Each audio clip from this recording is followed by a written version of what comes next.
Buenas tardes. Ahora tendremos la segunda sesión, la última del día. Vamos a hablar acerca del quién, cómo y qué de la producción global. Tenemos aquí a Francisco Guillén, director general adjunto de Cuentas Nacionales del Instituto Nacional de Estadística y Geografía de México, INEGI, y también Dylan Racier, quien habló hace unos minutos atrás, jefe de investigación en cuentas nacionales en el Bureau de Economic Analysis de Estados Unidos, y también Penny Bamber, investigadora senior en la Universidad de Duke, Centro de Globalización, Gobernanza y Competitividad. Vamos a comenzar con Francisco. Tiene 20 minutos. Muchas gracias. Bueno, primero quisiera decir que en el caso de México, una de las cosas más importantes es, primero, tenemos 28 millones de personas. Esta es nuestra población. Segundo, una relación muy cercana con varios países como Estados Unidos. Casi 85% de nuestras exportaciones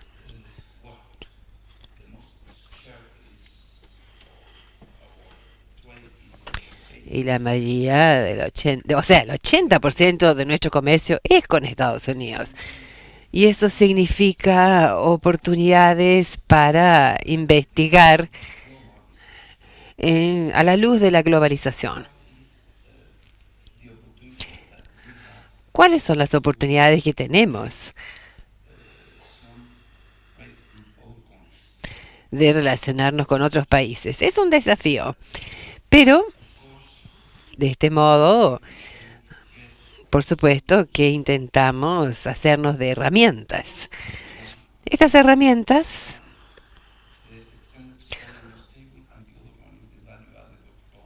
es los cuadros extendidos de suministro y uso, y otro es el valor agregado de las exportaciones mundiales de manufacturas. Esto hace a la producción global manufactura. Ya hemos hablado acerca del procesamiento de todo esto. ¿Y cuáles serían los principales beneficios? Ya les he comentado que algunos puntos específicos serían tener una nueva generación de información. Es fácil de decir, pero al mismo tiempo muy difícil de lograr. Y esta es la principal tarea en la que estamos abocados con este proyecto. Por otro lado, siempre le preguntamos a los usuarios, ¿qué pueden hacer con nuestras herramientas o con esta información? Y esto es lo más importante porque debemos reaccionar a la utilidad de la información. Y los beneficios, por ejemplo, damos información para análisis específico, para las cuentas satélite, para algún tema específico. Y por otro lado, generamos instrumentos para la cadena de valor mundial y también información para que los distintos ministerios puedan tomar decisiones. En el caso de los cuadros extendidos de suministro y uso, tomamos los términos de la OCDE. O sea, debemos ampliar el cuadro de diferentes modos. Uno es en relación a la actividad económica con la que trabajamos con más de 222 actividades. No lo publicamos a ese nivel porque cuando lo hacemos en clases pequeñas, medianas y grandes, y en algunos casos tenemos solamente una empresa. específicamente las grandes. Y además debemos cubrir los temas de confidencialidad en México. O sea, debemos cerrar, si me recuerdo correctamente, en 24 o 25 sectores, grandes sectores. Por otro lado, los términos de referencia solicitan centrarse en la propiedad y lo más importante, verlo exportado y no exportado. Pero en el caso de México,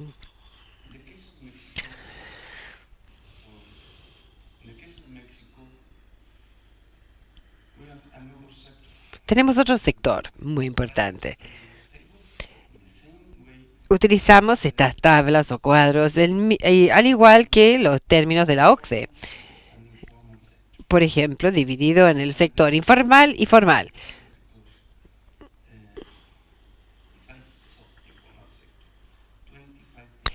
Un 25% de nuestro valor agregado es la contribución de este sector. Y este sector tiene o representa un 52% del empleo. Bueno, pueden ver qué es lo importante aquí y cuáles son nuestros problemas. Por lo tanto, para esto debemos ver qué es lo que pasa en el sector informal para llegar a otras cosas. No solamente ver las exportaciones y las no exportaciones, sino que también es importante saber cuál es la relación entre los exportadores y no exportadores y el papel que cumple el sector informal en México. Por otro lado, bueno, estos son los criterios que utilizamos para clasificar los exportadores y los no exportadores. Pero claro que la unidad específica es el establecimiento, que es la unidad principal de observación que utilizamos para la ampliación de estos cuadros o tablas. Y en este caso, para los exportadores, buscamos los establecimientos que tienen transacciones de bienes y o servicios en el extranjero, fuera del territorio nacional de México. Por el otro lado, los que no exportan, o sea, establecimientos que no, no tienen grandes exportaciones a ningún país. Y esto es lo importante. Al hablar de los no exportadores, el desglose por tipo de producción, ¿qué significa el sector informal? Utilizamos la idea de los establecimientos que no tienen registros contables específicos, que no dan beneficios sociales a sus trabajadores y ellos, por supuesto, que evitan el pago de tributaciones federales y los impuestos que deben pagar. Bueno, estos criterios nos dan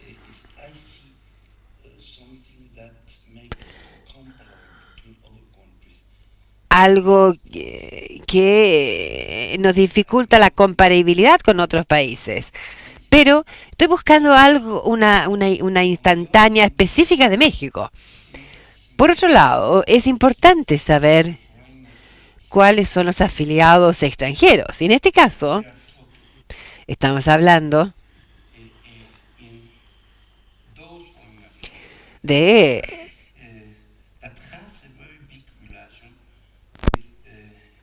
los afiliados que tienen una relación significativa con residentes en el país. O sea, establecimientos mexicanos que están trabajando fuera de México. Por otro lado, tenemos la unidad económica que sí reside en el país, pero que depende de una unidad institucional no residente. Ahora, en el caso, por ejemplo, de la industria automotriz, la empresa Ford La matriz está en Estados Unidos, pero nosotros tenemos filiales en México que producen automotores.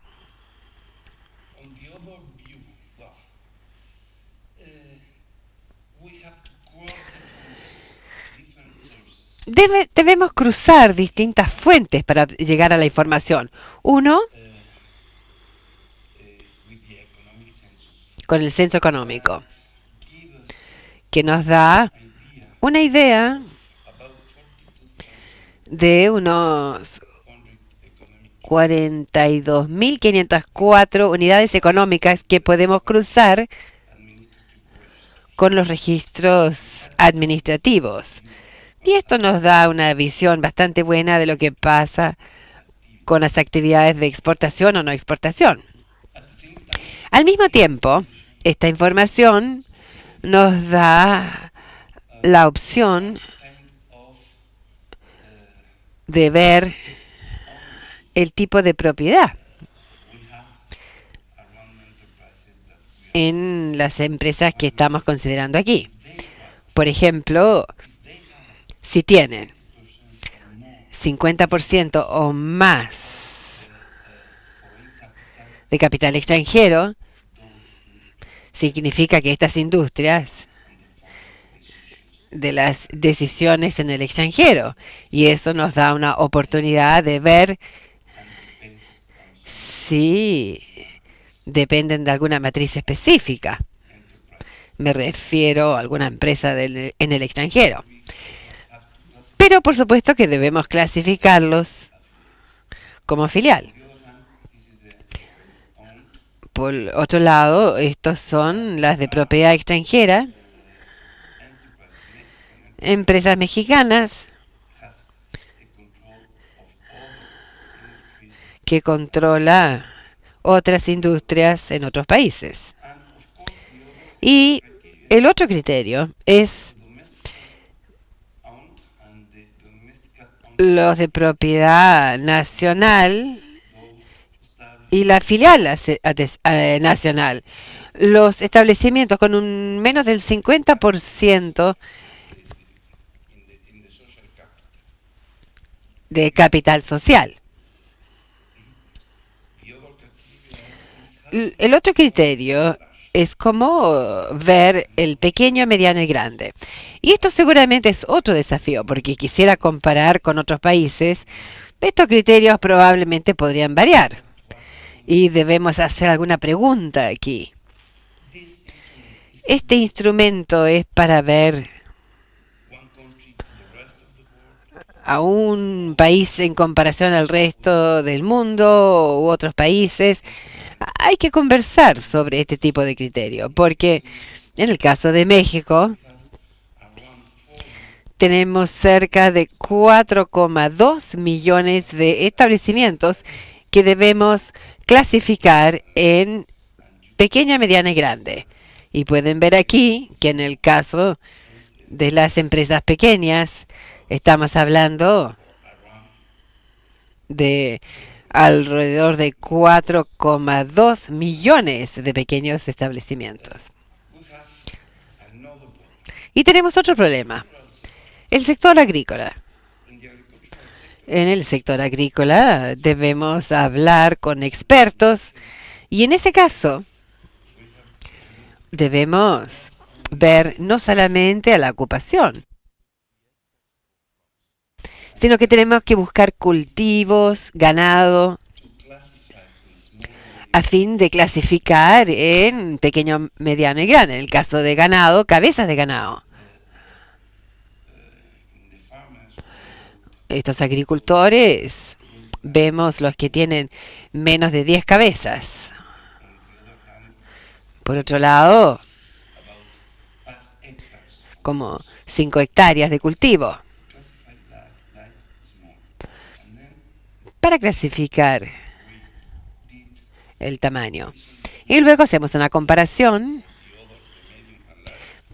para el mediano y grande entre esta información y su empleo. Y bueno, Esto es un cuadro de suministros,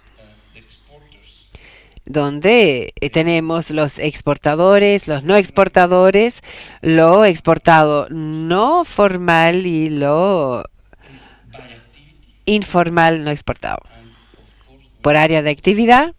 Y por supuesto que estamos viendo la relación entre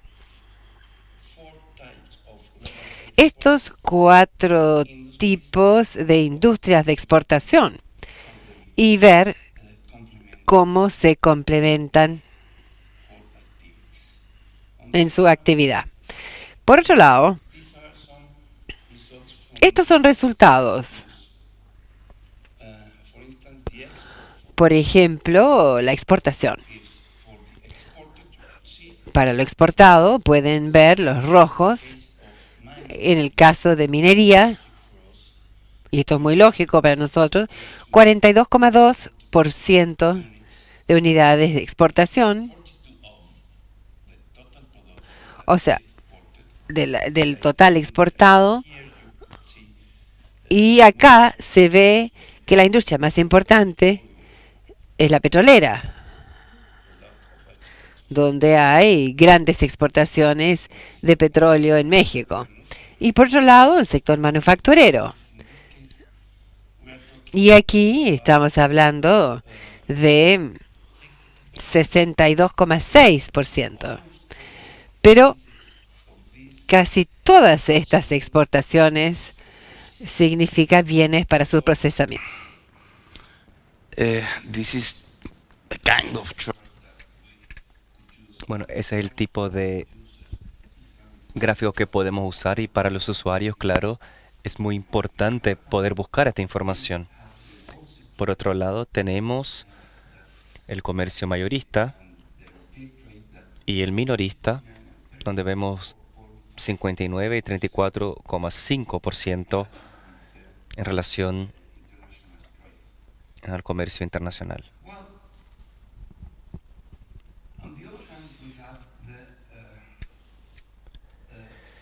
Por otro lado, tenemos las exportaciones no formales o los productos no exportados formales y también los no exportados informales.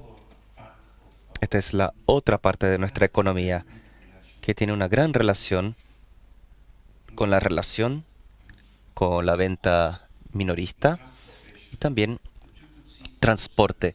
Y podemos ver otros servicios personales,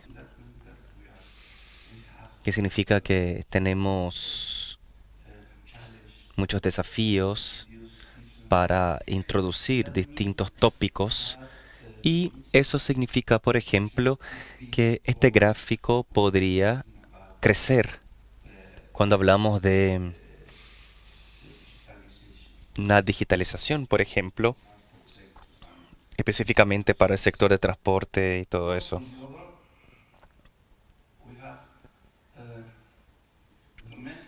Por otro lado, tenemos la propiedad doméstica, en el caso de la agricultura, acá en rojo, casi toda la producción es de propiedad mexicana. Y eso significa 100%. Ahora, en el caso de la minería y la generación de energía eléctrica, ahí podemos ver la EMEX, la empresa tradicional mexicana. Y en el caso de la energía eléctrica, la empresa pública de electricidad de México. Ahora, en el caso de las manufacturas, tenemos, por ejemplo, podemos decir que los dueños domésticos son solamente 22,6. En el verde es en relación a los afiliados de los propietarios domésticos, es decir, México, industria mexicana, que tienen más de 51 33% de capital social bajo control de estas industrias. Y en azul, los dueños extranjeros. Esto significa aquellas industrias que tienen residencia en México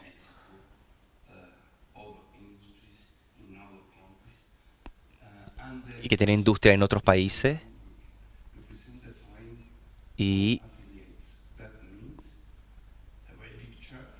33% nuestros propios afiliados. Por ejemplo, cuando vemos la industria automotiva de México, ese es el caso, que depende de otras industrias de otros países, controladas por otros países.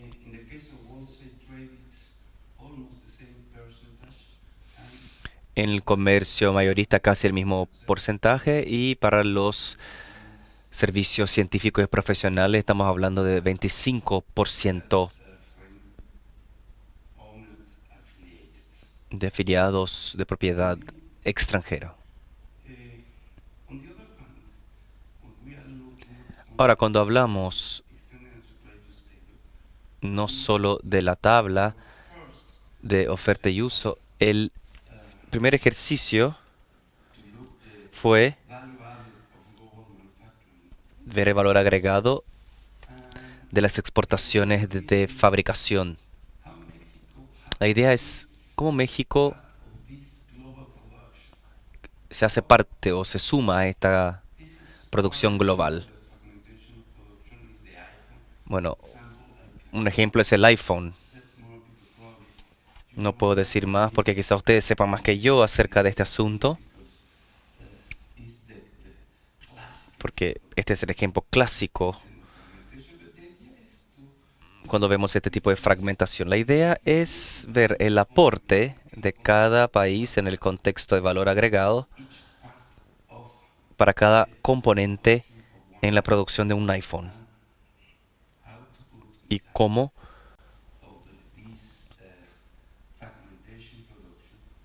esta producción fragmentada, cómo lograr asignar el valor agregado por cada país. En este caso, claro, en el tema de la tabla de oferta y utilización actualizada, usamos la encuesta o el sistema de cuentas nacionales del 2018, y al mismo tiempo trabajamos con Norteamérica, con el sistema de clasificación industrial norteamericano. Y, claro, en los casos específicos del valor agregado de las exportaciones del sector manufacturero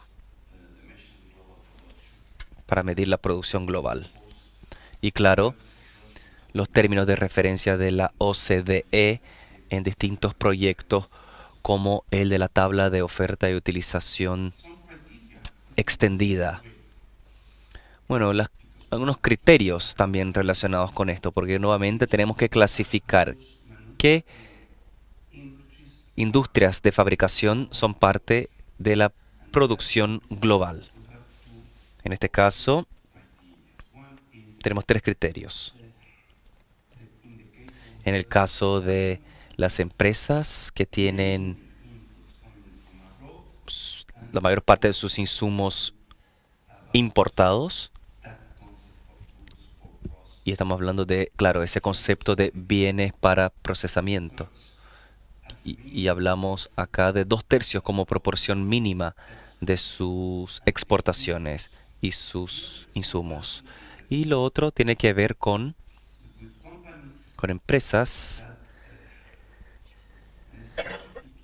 específicamente controladas por empresas matrices extranjeras, porque depende, claro, de la empresa extranjera.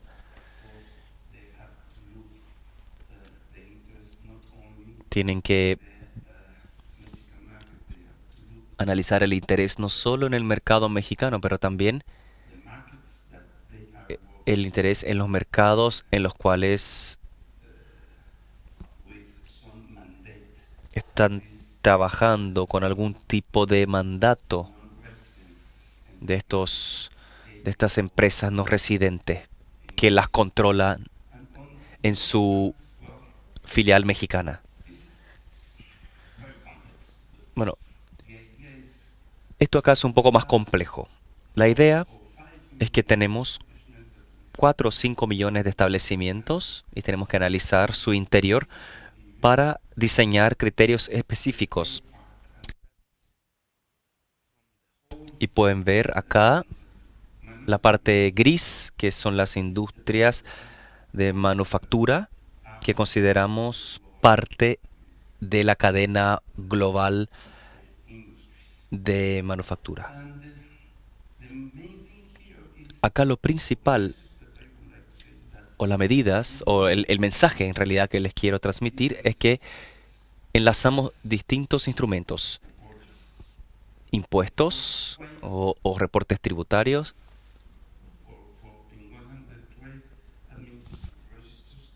registros nacionales, el censo económico y las encuestas de fabricación de la industria de manufacturas. Y eso nos da una idea de qué ocurre con el valor agregado de las manufacturas globales exportadas.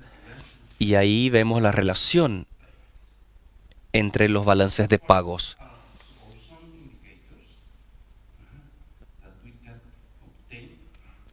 Estos son algunos indicadores.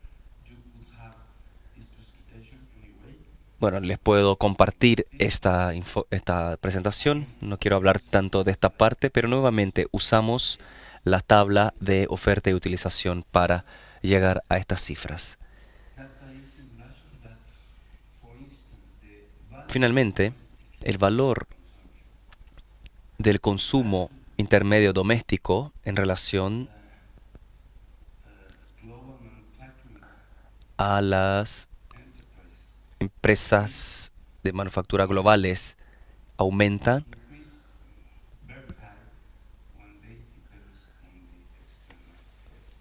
mucho cuando dependen de las tasas externas. Muchas gracias. Thank you, Francisco.